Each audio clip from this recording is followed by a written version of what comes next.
Et on change d'univers avec la visite aujourd'hui d'une réalisatrice césarisée, Valérie Donzelli. Moment d'échange sur les métiers du cinéma, des métiers qui restent accessibles même pour ceux qui s'en sentiraient éloignés. François Wasson, Sana Asnaoui.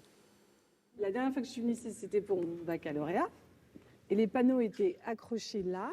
C'est un saut dans le passé, les années lycée, à Lille. Et là, moi, je suis là. Je savais pas du tout ce que je voulais faire. Mais j'avais quand même l'idée de faire quelque chose lié à l'art, mais je sais pas quoi.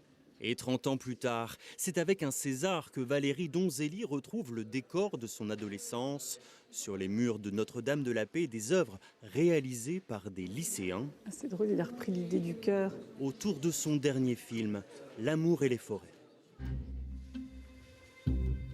Tu te plains de ton mari? Pourquoi tu fais toujours que je me plaigne de toi? Pardon, excusez-moi. Pourquoi tu m'as raccroché au nez?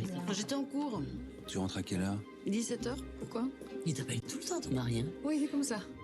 Moi, ma question, c'est pourquoi est-ce que vous avez voulu faire l'adaptation du film L'amour et les forêts? Pendant 2 heures, l'actrice et réalisatrice affrontent le feu des questions, partagent son expérience.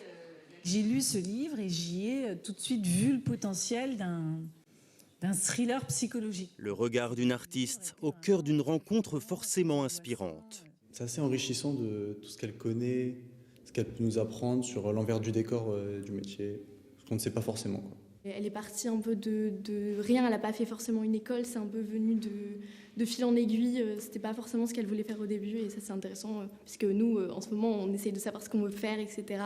C'est intéressant de rencontrer, d'être connecté à la jeunesse en fait. Alors je le suis parce que j'ai quand même 3 enfants et tout ça, donc d'une certaine façon je suis, mais je trouve que c'est important d'être, parce qu'on la connaît pas très bien cette jeunesse en fait. Et je trouve ça important de pouvoir communiquer avec eux, de pouvoir parler avec eux. Et susciter pourquoi pas des vocations, c'est l'ADN de cette opération Un artiste à l'école, qui depuis 13 ans permet aux plus jeunes de lever le voile sur le monde de la culture. Ensuite, il y avait tout le truc autour de la table.